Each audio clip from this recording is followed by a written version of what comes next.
Here's a few old-fashioned tools. That's actually that's not that old, like, you know, the brace. You put a bit into it and drill away. And that thing was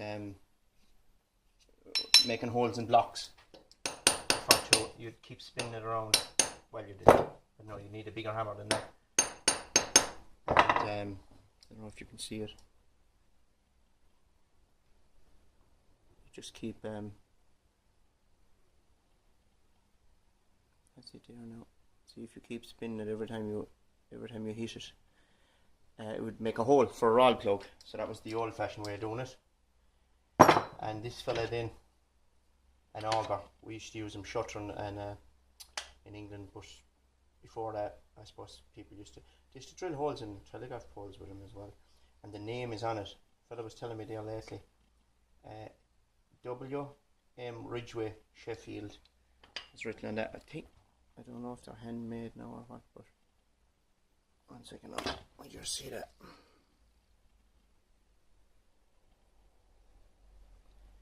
Can't really see it there, can you?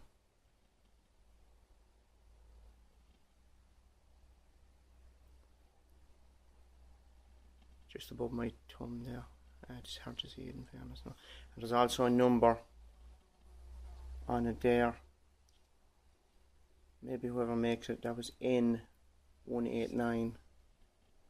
It's written on it there. And what you do is you put in the handle, because for transporting a bag, it's very hard to carry it around like that.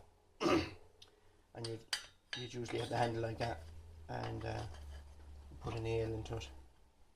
Just wedge the nail in there and drill away. I'll drill something afterwards. This. Oh. Oh. Jesus wept. Oh, mother of God. I'm going through a staple. I hope I haven't damaged. And all the bloody poles that's around the place. I have to go through a staple. Look at it.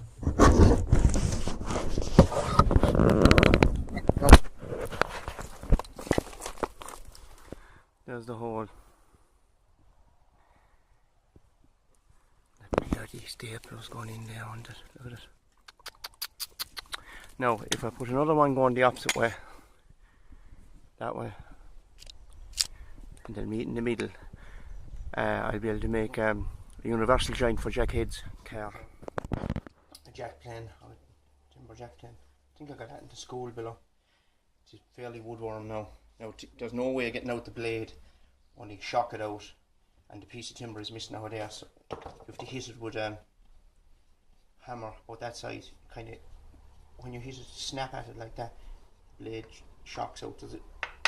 And then you have to judge it, putting it back in. So I am after making up the whole plug there now. And I cut it off at a certain length. Oh, Mr. Jackson saw me living down the plane like that. I'd be buying new knuckles.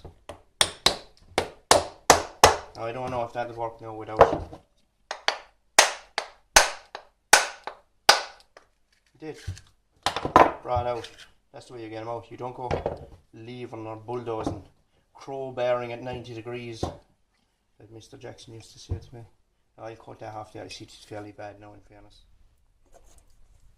Now I cut that half there. And what happens, you see, is you beat that, and over the years then, you know, when that gets battered, you just take it out and make up another one and stick it in. You can't be beating the actual plane itself, because it wouldn't last. That's a replaceable part there. But the one thing about these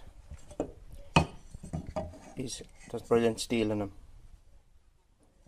You get, if you did edge that, it's very, very sharp edge you can get up on them. Now it's hard to adjust them, because you see you're tapping them down, and you have to tap the wedged in at the same time, you know, when you're happy that enough blade is out the bottom. And if you get it wrong, there's no wheel on it, like, I've no ordinary plane that I have, look at it there, there's no wheel on it like that, to wheel it back up, so you have to shock it out of it again by hitting it there. Landed in first year on the tech now, about 1976, that's what we used to use, these chaps, timberjack planes. Now, what I discovered since, don't get in the way now. See this plane? Now, okay, we probably run now when I do this. Now, apparently what you do is, can they see that now with your big thick head? They can. You stay where you are. Yeah. You put the blade in, and it's touching the flat surface. You put the wedge in. And just hand tight. Now, that's cutting now at the moment. But if you want, if that blade was too far in, hit it there. If it's coming out too far, hit it at the back. I don't know if I have the proper angle. That blade now, it's gone in now, I can't get it. But if I hit it at this side,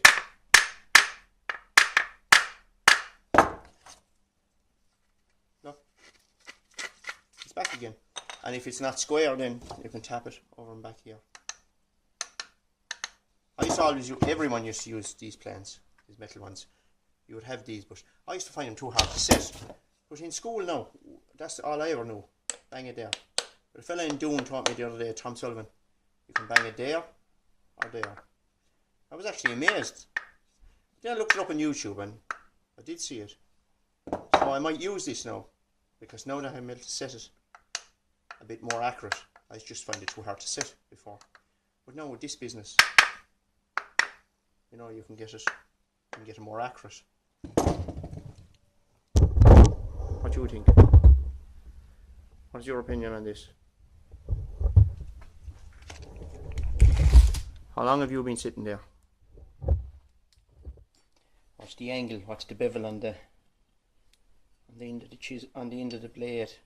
What's the bevel on the end of the blade? It is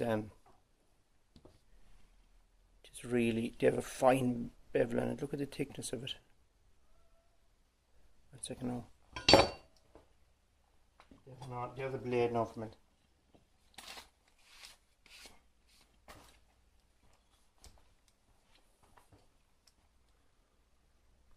Now, there's the difference. The thicknesses of the blades. A modern blade and the old blade that was in the timberjack plane there. And the bevel. Look, even the bevel. Watch the massive bevel they have on it. There's two bevels.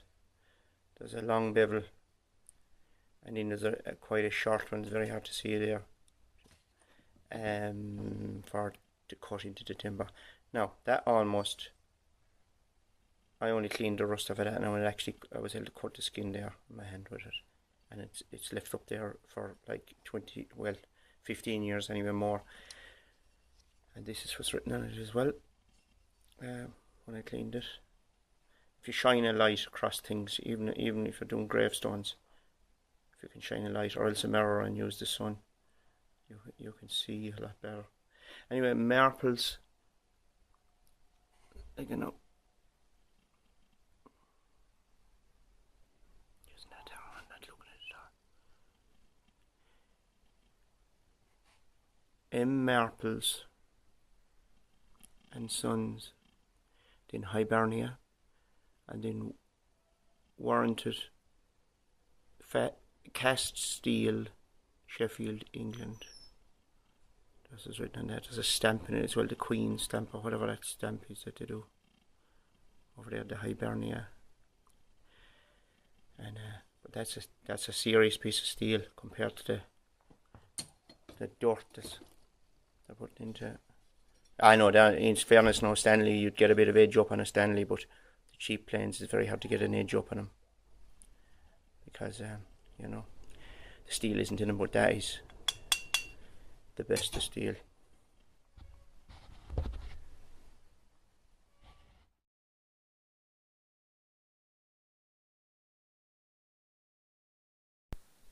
they're not worth a fortune.